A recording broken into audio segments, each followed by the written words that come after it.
Suppose you were to burn 25 grams of ethanol according to the chemical equation above, how many liters of oxygen gas would be needed to burn all of this ethanol? So first it's important to note that this is a combustion reaction in which ethanol combines with oxygen to create CO2 and H2O, and this is done in a certain molar ratio. So we're looking for liters of oxygen and ethanol, and we can see here that for every 1 mole of ethanol, we require 3 moles of oxygen. And so we're going to use that mole to mole ratio to help us figure out how many liters of oxygen we need.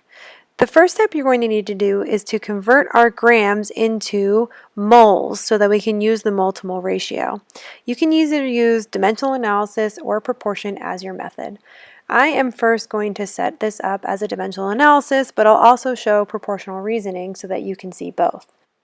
So start with 25 grams and multiply that by the molar mass of ethanol, which is 46 grams. So 1 mole over 46 grams. That will get us our moles, but you can also set this up as a proportion. So we'll put 25 grams over X moles equals 46 grams over 1 mole.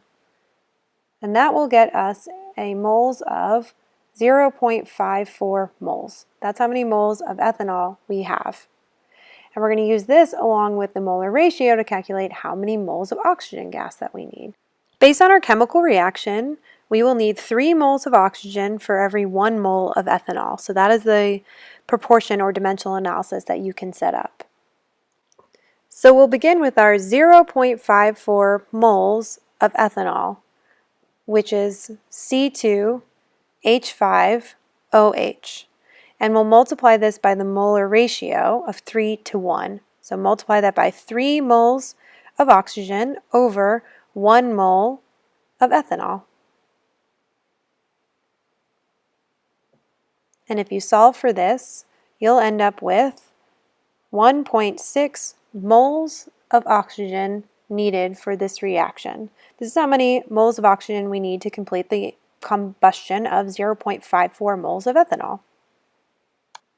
The last step here is to convert our moles of oxygen into liters of oxygen gas, and for this we'll use the ideal gas law, PV equals nRT. We'll assume that the pressure of oxygen is normal and that the normal room temperature applies as well. So we'll start first by listing out our variables for PV equals nRT. So our equation is PV equals nRT, and now we'll list out our variables on the side. Pressure is normal, so 1 atm. Our volume is our unknown amount. That's what we're solving for. N is the moles of oxygen gas, which we calculated before to be 1.6 moles. Our R value is a given amount, 0.082 liter atm per mole Kelvin.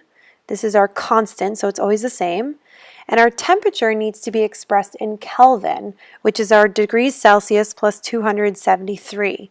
So our normal room temperature is 22 degrees Celsius. We'll add that to 273 to get a total Kelvin temperature of 295 degrees Kelvin. From here, we can use our equation to solve for our volume that is needed. So we'll set up our equation off to the right here. 1 atm times our volume, which is our unknown amount, equals the moles, 1.6 moles, times our R value, 0.082 liter atms per mole Kelvin. And then we'll multiply that by our temperature, which is 295 Kelvin. You can use the units in our R value to cancel out. So first our moles will cancel out, and our Kelvin will cancel out, and that leaves us with liter atm. And on the other side, we'll be able to cancel out our atms, and that'll leave us with liters, which is the unit that we want.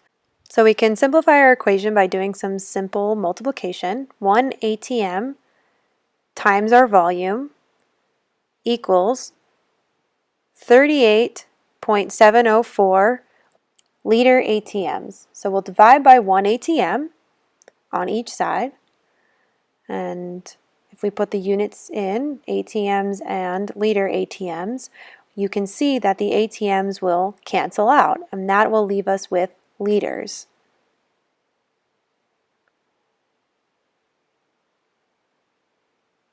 And so that is how much oxygen gas that we need for this reaction. 38.7 liters of oxygen is necessary to burn 25 grams of ethanol. Now D is asking, if you tried to burn 25 grams of ethanol in a steel box that only contained 5 liters of oxygen gas at normal pressure room temperature, an incomplete combustion would occur. And this would occur because there would not be enough O2 to complete the reaction. The reaction requires 38.7 liters, but you're only given 5 liters, which means you're going to be short by 32.7 liters of oxygen, which means that the combustion will be incomplete. This is going to result in a leftover amount of ethanol. And that leftover ethanol won't be burned, it'll just be there.